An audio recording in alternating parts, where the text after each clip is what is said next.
Si tu procrastines quelque chose en ce moment, je t'invite à regarder cette vidéo. Je vais te proposer un exercice assez facile à mettre en place qui peut te permettre de passer à l'action rapidement. En tout cas, c'est l'exercice que j'ai fait l'année dernière pour enfin réserver mon billet d'avion pour partir en solo, en sac à dos, en Europe de l'Est. Je te pose rapidement le contexte.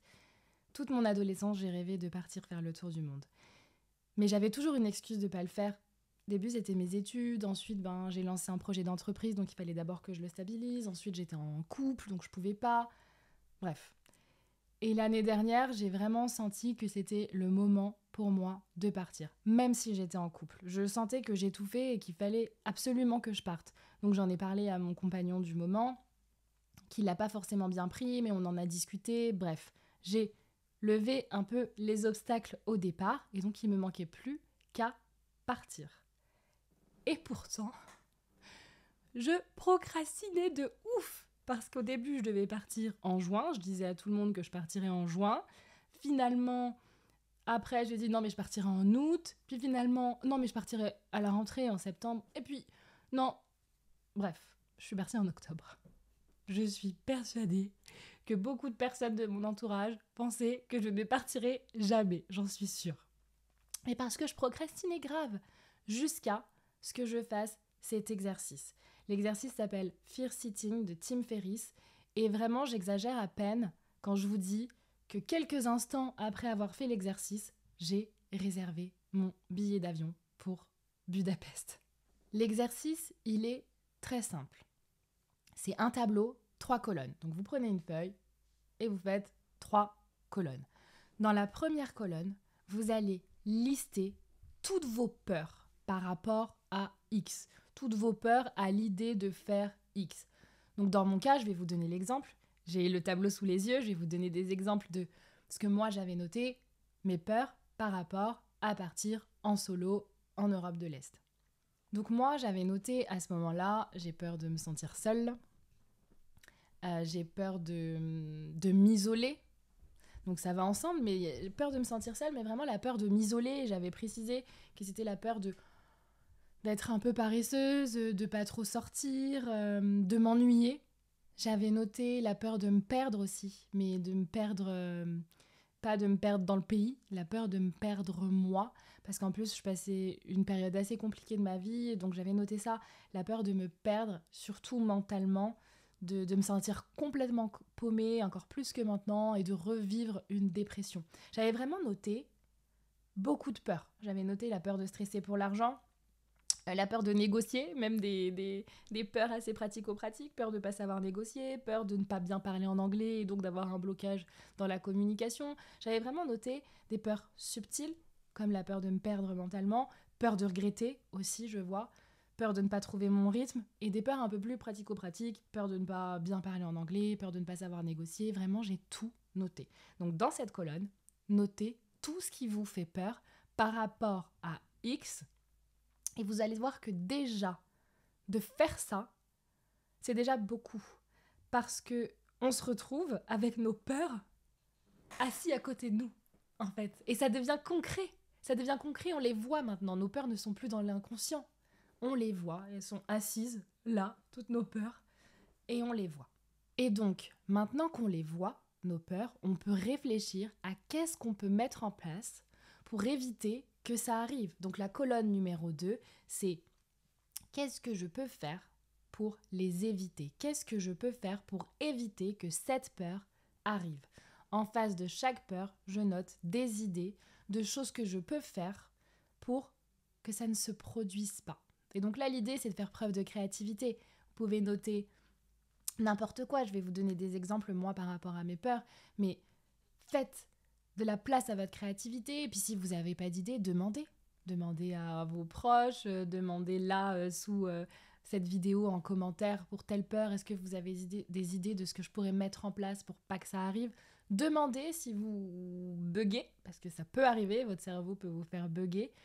Mais laissez-vous aussi surprendre par votre créativité. Donc moi, par exemple, la peur de me sentir seule, c'est assez facile. Enfin, en tout cas, ce que j'ai noté, c'est d'aller sur des groupes d'expats à Budapest quand je suis à Budapest, à Athènes quand je suis à Athènes, bref, vous m'avez suivi, maintenant il y a plein de groupes dans toutes les villes, d'aller sur les groupes d'expats de telle ville et de noter qui est dispo pour aller boire un verre tel jour, telle heure. Hop, à chaque fois que je l'ai fait, ça a super bien marché. Donc vraiment, voilà, j'ai noté ça. Qu'est-ce que je pourrais vous dire d'autre? Pour la peur de regretter. La peur de regretter, en fait, j'ai mis comment je pourrais éviter ça. En fait, vivre le moment présent. Vivre le moment présent. Me rappeler que rien n'est gravé dans le marbre. La peur de stresser pour l'argent. Dans cette colonne, par exemple, j'ai fait mon budget. En fait, clairement, j'ai mis, il me reste tant. Si je dépense tant pendant tant de mois, voilà combien de temps je peux vivre. Ok. Ensuite, m'engager dans mon projet professionnel, m'engager encore plus dans mon projet professionnel, créer des offres, créer des clients. Et d'ailleurs, fun fact, c'est pendant ce voyage que j'ai fait mon plus gros chiffre d'affaires, soit dit en passant. Autre exemple, j'ai peur de ne pas réussir à négocier les prix. Mais en fait, une idée, regarder une vidéo YouTube sur comment négocier. Je l'ai pas fait. Mais rien que le fait d'avoir noté, ça a apaisé mon cerveau. Oui, parce que souvent, soyons clairs, notre cerveau aime bien faire des scénarios catastrophes. Et donc il s'imagine plein de choses qui peuvent se passer, mais qui ne se passeront pas vraiment. Mais donc là, on est d'accord. Poser ses peurs, écrire à nos peurs, c'est aussi montrer à notre cerveau de lui prouver par A plus B. Hé, regarde, tac, tac, tac, tout va bien se passer, tu te fais des scénarios catastrophes. C'est passer nos peurs de derrière les rideaux à devant les rideaux. Et quand on les voit, notre cerveau peut s'apaiser. Et donc, troisième colonne, qu'est-ce que je peux faire si jamais ces peurs se produisent? Qu'est-ce que je peux faire pour rebondir si ce challenge est là? Elle est géniale, je trouve, cette troisième colonne. Encore une fois, faites preuve de créativité. Je vais vous donner des exemples qui me correspondent, que moi j'avais trouvé à ce moment-là. Donc par exemple, la peur de me sentir seule, j'avais noté, aller dans un co-living. Aller dans un co-living. Ou faire une retraite, faire un stage de yoga, de surf, faire quelque chose où je suis entourée. J'ai peur de regretter. Si je regrette, rentrer. Celle-là, elle m'a fait rire. Oui, rentrer, finalement, je peux rentrer. Rien ne m'empêche de rentrer. Et j'ai aussi mis l'idée de prendre une séance de coaching. J'avais noté la peur. J'ai peur de ne pas trouver un logement qui me plaît. Je crois que je ne vous l'ai pas dit tout à l'heure, mais là, j'ai envie de vous le dire parce que si jamais je tombe sur un logement qui ne me plaît pas, qui me dérange, écrire au site de réservation et demander un remboursement. Ou, si vraiment c'est insupportable, changer, et tant pis si je perds de l'argent. Vous voyez, des fois c'est bête ce que j'ai écrit, c'est bête, ça paraît évident, mais c'était pas évident dans ma tête tant que je ne l'avais pas noté. Vous voyez ce que je veux dire? Et là, le fait d'avoir tout noté, ça rendait les choses beaucoup plus concrètes pour mon cerveau. Et puis, par rapport à l'argent, parlons-en. Si je stresse à cause de l'argent, déjà en parler. Si je stresse à cause de l'argent, en parler à mes copines coach, prendre un programme peut-être sur l'argent, lire des livres sur l'argent. Vraiment, si c'est un stress irrationnel, m'informer sur le thème de l'argent. Ce que j'ai fait, vous vous doutez bien. Ou pas, d'ailleurs. Mais, l'autre truc que j'ai noté, et ça, c'est surtout ça que je voulais vous dire, si je n'ai plus d'argent, c'est important. Si j'ai plus d'argent, qu'est-ce que je fais? Rentrer. M'installer chez mes parents. M'installer chez mon frère. M'installer dans la maison familiale au Portugal. Demander de l'aide financière à mes parents. J'ai noté tout ça. Un peu, bien sûr, je vais être honnête, j'ai noté en mode « mais j'ai pas envie. » Mais c'est pas grave. C'est juste pour montrer à mon cerveau qu'en fait, il y a toujours des solutions. Toujours. Et donc, d'avoir tout ça sous les yeux, c'est-à-dire de savoir qu'est-ce qui me fait peur exactement, d'avoir mis de la conscience sur mes peurs, plus une stratégie pour éviter que ces challenges n'arrivent dans ma vie, plus une stratégie pour rebondir si jamais ces challenges arrivent, en fait, ça a soulagé mon cerveau.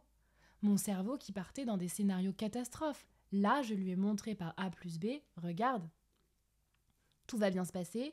Et si il y a un challenge qui se produit, en fait, on peut le gérer. J'ai soulagé mon cerveau. Parenthèse, parfois, c'est pas le cerveau qui a peur. Parfois, c'est le corps. Et dans ce cas-là, c'est un peu différent. Et je vous invite à regarder la vidéo que j'ai faite sur ce sujet, justement, sur quand c'est le corps qui a peur. Je vous mets le lien là ou là. Je sais pas trop de quel côté il va être. C'est la première fois que j'utilise cette fonctionnalité. C'est ma deuxième vidéo sur YouTube. Donc voilà, quelque part par là. À droite ou à gauche. Je sais pas. Je vous mets aussi dans la description un lien pour vous envoyer sur une page où le tableau sera version écrite, si vous en avez envie. Je vous glisse aussi 2 autres petits exercices, pareil, très simple à mettre en place. Pour résumer, si vous procrastinez quelque chose qui vous fait peur en ce moment, faites un tableau. Première colonne, listez tout ce qui vous fait peur à l'idée de. Mettez de la conscience sur vos peurs. Permettez à vos peurs de s'asseoir en face de vous, que vous puissiez les regarder. Ensuite, deuxième colonne, en face de chaque peur, qu'est-ce que vous pouvez mettre en place pour éviter que ces peurs n'arrivent? Troisième colonne, qu'est-ce que vous pouvez mettre en place pour rebondir si jamais ça arrive? Jouez avec votre créativité, amusez-vous à faire cet exercice. Et si vous buguez pour certaines peurs, que vous ne trouvez pas d'idées, de stratégie, demandez de l'aide, parce que c'est normal, votre cerveau peut vous faire bugger. Demandez de l'aide ou mettez un commentaire et moi je viens brainstormer avec vous. Et si, après cet exercice, vous sentez que c'est une peur peut-être plus irrationnelle qui vient du corps, allez voir mon autre vidéo. C'est la première vidéo que j'ai postée sur YouTube qui s'appelle justement « J'étais terrorisée à l'idée de lancer ma chaîne YouTube. Voilà comment j'ai fait ». Et vous verrez que la conclusion n'était pas tip-top. Donc cette fois, je progresse. Je vais vous faire une conclusion. Donc je m'appelle Marcy, je suis coach et thérapeute et j'ai décidé de créer cette chaîne YouTube pour vous partager tout ce que moi je mets en place pour me sentir mieux dans ma vie. Tout ce que moi j'ai mis en place depuis un certain nombre d'années pour passer d'une crise existentielle très forte à une vie beaucoup plus sereine, plus authentique et plus joyeuse. Vous trouverez plus d'infos sur mon site internet, je suis aussi très présente sur Instagram. Et bien sûr, si vous aimez mes contenus, abonnez-vous, partagez, likez, commentez, soutenez-moi dans ce début de cette aventure folle. Je vous dis à la semaine prochaine.